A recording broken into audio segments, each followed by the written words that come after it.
नमस्कार, आदाब और सत श्री अकाल। मैं हूं आपका दोस्त और host Chiranjeev Bobby Deokar. Welcome to another episode of breaking barrier. आज का हमारा टॉपिक है एथेनॉल। आजकल काफी चर्चा में है एथेनॉल, तो हम आज के एपिसोड में समझेंगे कि एथेनॉल है क्या और इसको पेट्रोल के साथ क्यों मिक्स किया जाता है। क्या और दुनिया के देश भी एथेनॉल को इस्तेमाल कर रहे हैं और अगर हाँ तो कैसे। तो by the end of this episode ना सिर्फ आप एथेनॉल का विज्ञान समझेंगे बल्कि ये भी समझेंगे कि भी एथेनॉल का इकोनॉमिक, एनवायरमेंटल और स्ट्रेटेजिक फायदे और नुकसान क्या हैं। तो और समय ना लेते हुए सीधा टॉपिक पे चलते हैं कि भी एथेनॉल है क्या। तो एथेनॉल एक रिन्यूएबल बायोफ्यूल है। रिन्यूएबल मायने जो चीज हम खुद से पैदा कर सकते हैं, बायोफ्यूल मायने वो चीज जो हम पेड़ पौधों से बनाते हैं। तो हम एथेनॉल किससे बनाते हैं, किन फसलों से बनाते हैं आज की तारीख में। तो आज की तारीख में कोई भी वो फसल जो स्टार्च से रिच हो, जैसे कि गन्ना है, मक्की है, गेहूं है इत्यादि। तो एथेनॉल जो है वो इनकी जो शुगर है उसको फर्मेंटेट करके बनती है। जब वो फर्मेंटेट करते हैं हम किसी भी बड़े बड़े प्रोडक्शनलाइज कंटेनर्स के अंदर, ऑक्सीजन उसमें से निकाल दी जाती है। जब वो फर्मेंटेट होती है तो उसका एक बाय प्रोडक्ट निकलता है। वो बाय प्रोडक्ट जो है वो एथेनॉल होता है, जिसे हम खमीर कहते हैं। जैसे हम किसी भी चीज को जब हम खमीर लगाते हैं तो एक एंजाइम्स होते हैं। वो एंजाइम्स जो हैं वो शुगर को ब्रेक करते हैं और उस ब्रेक डाउन जो प्रोसेस है उसके अंदर से हम एथेनॉल पैदा करते हैं। और ये इंडस्ट्रियल स्टेज पे होती है। आप घर पे भी बना सकते हो, आप गूगल कर सकते हो, पर ध्यान रखिएगा क्योंकि जब एथेनॉल बनती है तो उस बाय प्रोडक्ट में कार्बन डाइऑक्साइड और मोनोऑक्साइड भी रिलीज होता है। तो you have to be very very careful कि इसे आप घर पे ना बनाए तो बेहतर है। एथेनॉल जो है वो अल्कोहल की फैमिली को बिलोंग करती है।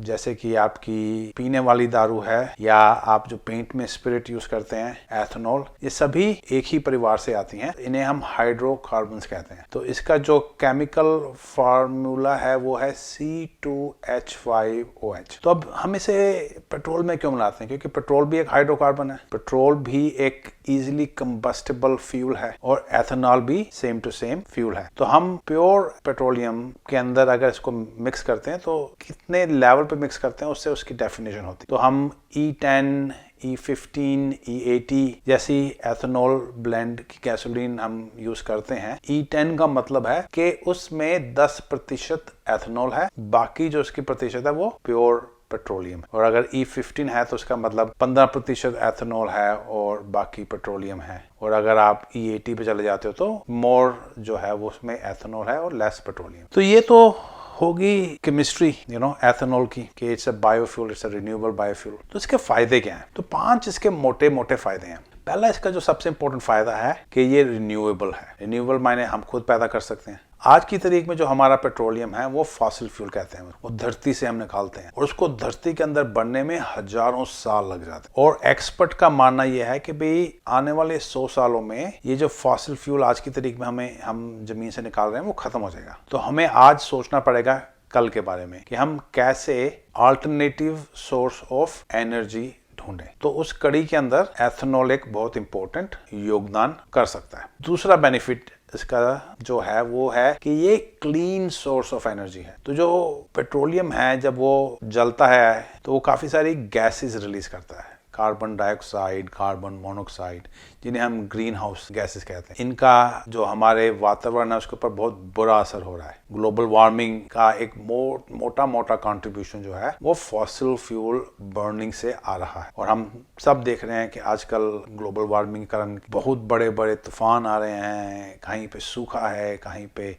बारिश है, कहीं पे बाढ़ है। फिलहाल में ही हमने देखा कि उत्तरी भारत में कितनी ज्यादा बरसात हुई है और उसके कारण कितना ज्यादा जान माल का नुकसान हो रहा है। ग्लोबल वार्मिंग के लिए ये जो एथेनॉल है ये बेटर है क्योंकि ये क्लीन सोर्स ऑफ फ्यूल है। इससे बहुत ज्यादा पोल्यूटेंट्स जो हैं वो हमारे एनवायरनमेंट में रिलीज नहीं होते। तीसरा जो इसका इंपॉर्टेंट बेनिफिट है वो है हमारे किसानों के। तो आज की तारीख में जो हमारे किसान हैं वो जो भी अन्न प्रोड्यूस करते हैं वो खाने के लिए इस्तेमाल होता है। एक स्टेज के बाद हम इनफ खाना के लिए प्रोड्यूस कर देंगे तो फिर क्या करेंगे उस अन्न का। तो अब उसके लिए एक सेकेंडरी मार्केट बन गई है जो कि हम फ्यूल के लिए यूज कर सकते। तो एक सेकेंडरी सोर्स हमारे फार्मर्स को, एक सेकेंडरी सोर्स ऑफ आमदन बन जाती है हमारे फार्मर्स। तो वो एक बहुत बड़ा फायदा है हमारे किसानों के लिए। चौथा मोटा बेनिफिट है वो है कि ये ऑक्टेन में हाई होती है। तो जब हम इसको पेट्रोल से मिक्स करते हैं तो उससे जो इंजन है उसकी इफिशिएंसी बेहतर हो जाती है। तो वो एक बहुत अच्छा फायदा है।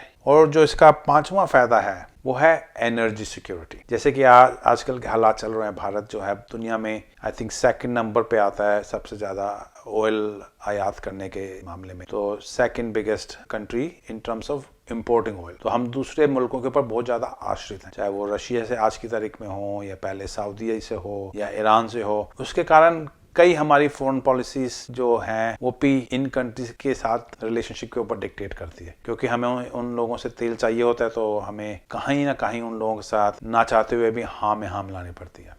तो अगर हम खुद से अपना तेल बना सकें एथेनॉल के जरिए, हमारी जो रिलायंस है दूसरे मुल्कों के ऊपर वो कम हो सकती है। तो ये 5 मोटे फायदे हैं एथेनॉल के। तो इसके अब नुकसान क्या हैं? 5 मोटे मोटे नुकसानों की अब अगर हम बात करें तो पहला इसका जो नुकसान है कि ये लो डेंसिटी फ्यूल है। लो डेंसिटी फ्यूल मतलब पेट्रोल से आपकी जो गाड़ी है उसकी माइलेज ज्यादा होती है, इससे आपकी जो गाड़ी की माइलेज है वो कम हो जाएगी। तो वो एक बहुत बड़ा नुकसान है। दूसरा इसका नुकसान है जो आज की तारीख में इंजन बने हुए हैं वो इसको यूज नहीं कर सकते। तो जो इंजन एथेनॉल को यूज कर सके उन्हें हम कहते हैं फ्लेक्स फ्यूल इंजन। अब इतनी सारी गाड़ियां सड़कों पे चल रही हैं आज की तारीख में, अगर हम 100% एथेनॉल पे चले जाएंगे तो गाड़ियां बेकार हो। तो एक बहुत मोटा खर्चा है सरकार के ऊपर, लोगों के ऊपर 100% एथेनॉल पे जाने के लिए। तीसरी चीज है कि ये जो फ्यूल है ये वाटर को एब्जॉर्ब कर सकता है और उसके कारण इसके जो स्टोरेज टैंक हैं, इसके जो ट्रांसपोर्ट करने के लिए टैंक्स बनेंगे या पाइपें बनेंगी वो अलग से बनेंगे। जो आज की तारीख में टैंकर्स हैं उनके अंदर आप एथेनॉल भर के आप एक जगह से दूसरी जगह नहीं ले जा सकते। तो वो भी एक बहुत मोटा इंफ्रास्ट्रक्चर कॉस्ट है किसी भी देश के लिए अगर उसको पूरी तरह से एथेनॉल की तरफ जाना है। चौथा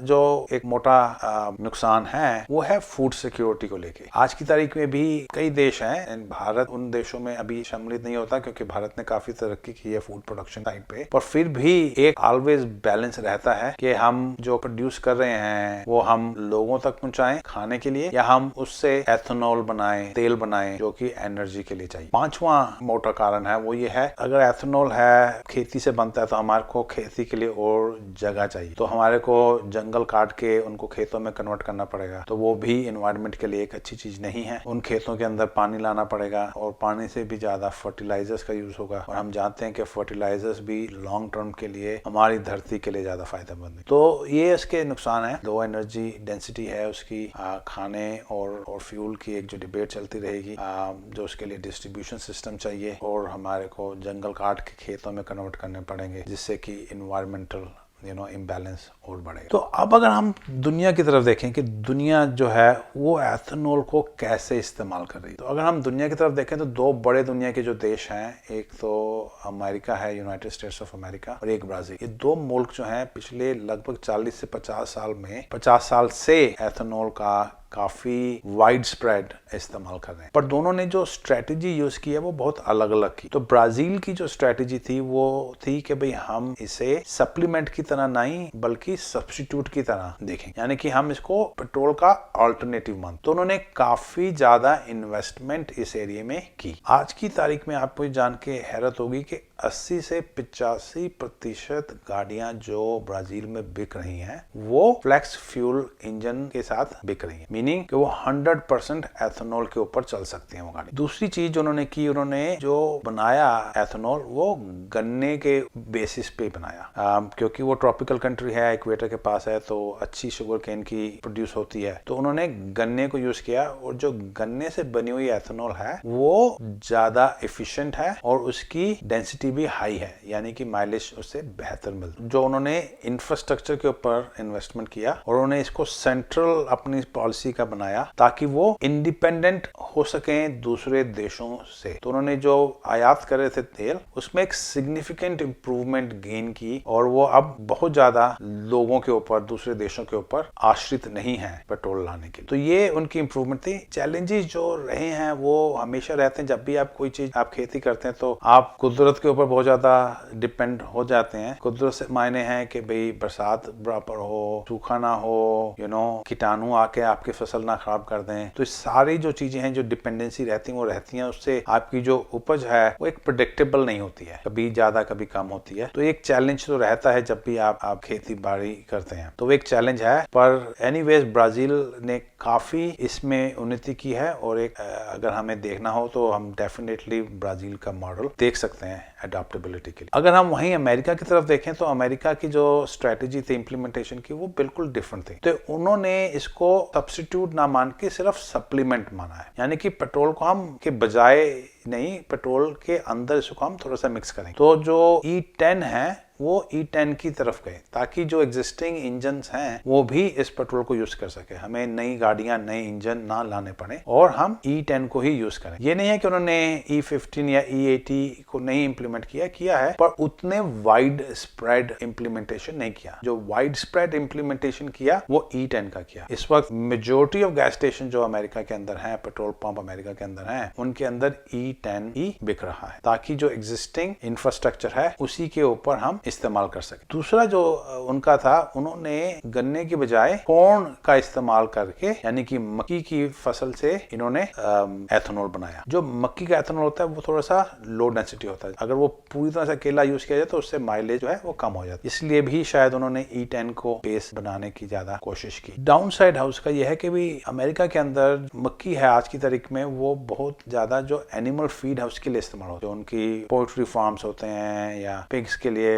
होते हैं, या बीफ का जो होता है प्रोडक्शन, उसमें भी वो काफी ज्यादा कॉर्न को यूज करते हैं, मक्की को यूज करते हैं, गाय के चारे में, चिकन्स के चारे में, सुअर के चारे में। तो वहां पे थोड़ा सा कंपटीशन हुआ और उससे फूड प्राइसेस जो है वो थोड़े से बढ़ गए। पर उनके जो किसान हैं जो मिड वेस्ट में, उनको इससे फायदा हुआ, ताकि किसानों की जो आमदन है वो बढ़ गई। अब अगर हम हिंदुस्तान के ऊपर वापस आए और हम कहें कि भाई हिंदुस्तान को कौन सी नीति यूज करनी पड़ेगी, तो ये 4 या 5 चीजें हैं जो हिंदुस्तान को सोचना पड़ेगा। किसी भी मुल्क अगर वो एथेनॉल को इस्तेमाल करना चाहता है तो उसको सोचना पड़ेगा। सबसे पहले कि भाई वो क्या करना चाहता है, क्या वो एथेनॉल को पेट्रोल का सब्स्टिट्यूट मानता है या सप्लीमेंट मानता है, क्योंकि ये दोनों जो है बिल्कुल अलग अलग रेल की पटरियां हैं। अगर आप सब्स्टिट्यूट मानते हो तो आपकी जो एग्जिस्टिंग इंफ्रास्ट्रक्चर है आप उसको ही इस्तेमाल कर सकते हो। आपके जो एग्जिस्टिंग पेट्रोल पंप्स हैं, आपकी जो एग्जिस्टिंग कारें हैं, मोटरसाइकिलें, वो सब उसमें चल जाएंगे। पर अगर आप इसको सप्लीमेंट के बजाय सब्स्टिट्यूट मानते हो तो आपको फिर बहुत ज्यादा सोचना पड़ेगा कि भाई जो हमारी एग्जिस्टिंग कार्स हैं या पेट्रोल पंप्स हैं, हम इनको कैसे अपग्रेड करें। तो आप सब्सिडीज देंगे लोगों को, आप कैसे इंसेंटिवाइज करेंगे, राइट, कि आप नई कारें खरीदें, पुरानी कारें छोड़ें, नई कारें खरीदें। मोटरसाइकिल, स्कूटर, जो करोड़ों के हिसाब से हिंदुस्तान में आज हैं, उनका क्या होगा अगर आप इसको प्योर सब्स्टिट्यूट करते हैं, या आप कहते हैं अगले 10 सालों में हम धीरे धीरे इसको फेज आउट कर दें, तो भी आपको सोचना तो पड़ेगा। पेट्रोल पंप्स, ऑयल टैंकर्स जो आज की तारीख में सड़कों पर चल रहे हैं पेट्रोल को एक जगह से दूसरी जगह ले जाने के लिए, उनको कैसे आप कंप्लीटली रिफर्बिश करेंगे ताकि वो एथेनॉल को कल को फुली ले जा सके। तीसरी चीज है कि भाई क्या हमारे पास इतनी एक्स्ट्रा फसल हो रही है कि हम इतनी तादाद में एथेनॉल प्रोड्यूस कर सकेंगे गन्ने से या गेहूं से या मक्की से। और अगर हम इतने तादाद में ये प्रोड्यूस करनी है, जो एग्जिस्टिंग कंजम्पशन है हमारे लोगों की, उसको कैसे फुलफिल करेंगे। क्या हम फिर आने वाले समय में इंपोर्ट करेंगे गेहूं मक्की बाहर के मुल्कों से पेट्रोल की बजाय, तो क्या यहाँ से डिपेंडेंस बदल के यहाँ पे डिपेंडेंस हो जाएगी। तो ये चीजें भी समझनी पड़ेगी कि भाई क्या हमारे पास कैपेसिटी है इतनी एथेनॉल प्रोड्यूस करने की कि हम अपने देश को पूरा एनर्जी इंडिपेंडेंट बना सके। तो ये कुछ चीजें हैं जो समझनी पड़ेंगी, क्योंकि ये आपस में इंटरलिंक्ड हैं, तो इसलिए आप आइसोलेशन में एक चीज को नहीं सोच सकते, आपको ये पूरी चीज को एज अ होलिस्टिक सिस्टम समझना पड़ेगा लाने के लिए। इन कंक्लूजन जो मेरा ये मानना है कि भाई एथेनॉल कोई सिल्वर बुलेट नहीं है, कोई जादू की छड़ी नहीं है कि घुमाया और हमारी एनर्जी इंडिपेंडेंस हो गई, कोई रामबाण नहीं है। पर हाँ, ये मैं मानता हूँ कि एथेनॉल जो है इस कड़ी की एक बहुत इंपॉर्टेंट लिंक है। ये लिंक जो हमारे को क्लीन एनर्जी की तरफ लेके जाएगी, रिन्यूएबल सोर्स ऑफ एनर्जी हमारे को प्रोवाइड करेगी, और आने वाले समय में अगर हम इसको सिस्टमेटिक वे से इम्प्लीमेंट करें तो शायद हमें इंडिपेंडेंस दे दे। In addition to other renewable energy source जैसे सोलर है, वाटर है, इन सब की भी आगे फ्यूचर में डेवलपमेंट होती है, तो हम शायद इसके साथ उन चीजों को भी ले पाए। पर एट द सेम टाइम हमें ये भी सोचना पड़ेगा कि अगर हम एथेनॉल बनाने के लिए अपना गेहूं और गन्ना और मक्की को यूज करेंगे या और कोई प्रोडक्ट यूज करेंगे, तो फिर जो हमारी प्रोडक्शन है क्या वो बढ़ेगी और नहीं बढ़ेगी, तो जो आज लोग खा रहे हैं उन लोगों को हम और क्या देंगे। तो एक बहुत